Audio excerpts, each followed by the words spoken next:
হ্যাঁ এটা বলো। তুমি কি ব্যস্ত? লিখছি, বলো না। লেখাটা থামিয়ে 5 মিনিট কথা বলা যাবে আমার সাথে? লেখাটা তো জরুরি, তুমি বলো না, আমি শুনছি। আগেও যেমন গুরুত্বহীন ভাবতে, এখনো তাই ভাবো। এগুলো কি ধরনের কথা? তা সত্যি, তাই বলছি। লেখাটা তো টাইমলি দিতে হবে, বারবার ফোন দিচ্ছে, ডেডলাইন মিস করলে তো ঝামেলায় পড়ে যাবো। এখন রাখছি, কথা বলতে ভালো লাগছে না। আচ্ছা আমি ফ্রি হয়ে তোমার কল দিচ্ছি, ঠিক আছে?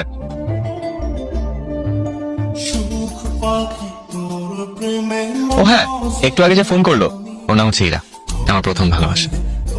সময়, পরিস্থিতি, পরিবেশ সবকিছু মিলিয়ে আমাদের ভালোবাসার রূপটা ঠিকই বদলায়, ভালোবাসাটা কিন্তু আগের মতোই রয়ে যায়। একটা সময় মনে হতো ইরাকে ছাড়া আমি কিভাবে বেঁচে থাকতো। এই ঘরের প্রত্যেকটা জিনিস, প্রত্যেকটি আসবাবপত্রে ইরার ছোঁয়া আছে।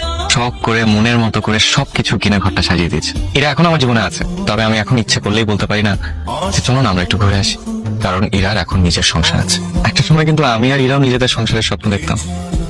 আচ্ছা ইরা, আমি একটা বিষয় নোটিস করলাম, তোমার যেদিন খাওয়ানোর দিন থাকে সেদিন তুমি পুরো আমি এটা খাবো, চলো ওইটা খাই, না এটা এত কম নিয়েছো কেন, ওইটা বেশি করে নাও।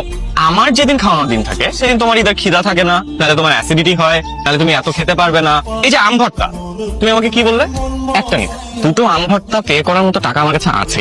একসাথে খেলে ভালোবাসা বাড়ে। তার মানে কি যে তোমার যেদিন খাওয়ানোর দিন থাকে সেদিন তুমি ইচ্ছে করে ভালোবাসাটা কমাও, তাই না? আচ্ছা, এটা ভালোবাসা কমানো বাড়ানো নয়, এটা ব্যালেন্স। আমার একদিন আসবে তখন আমি তোমাকে ব্যালেন্স রাখবো, ঠিক আছে? আচ্ছা চলো, চলো করে চিকেন খেতে যাই। তুমি আমার মনের কথা কিভাবে জানবা? টেলিপ্যাথি ভাইয়া।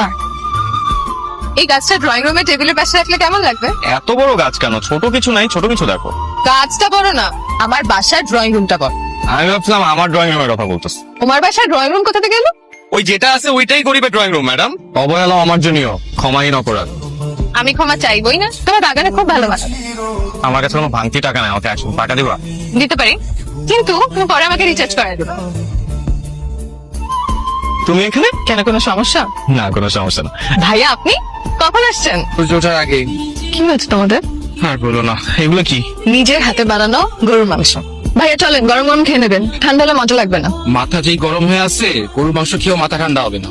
দুজনের মাথা কি একসাথে গরম? কি হয়েছে? একটা গল্পে 2 ঘন্টা ধরে ব্লক খেয়ে আসছি, কোনোভাবেই সমস্যার সমাধান করতে পারতেছি না। কি লেখা দেখি?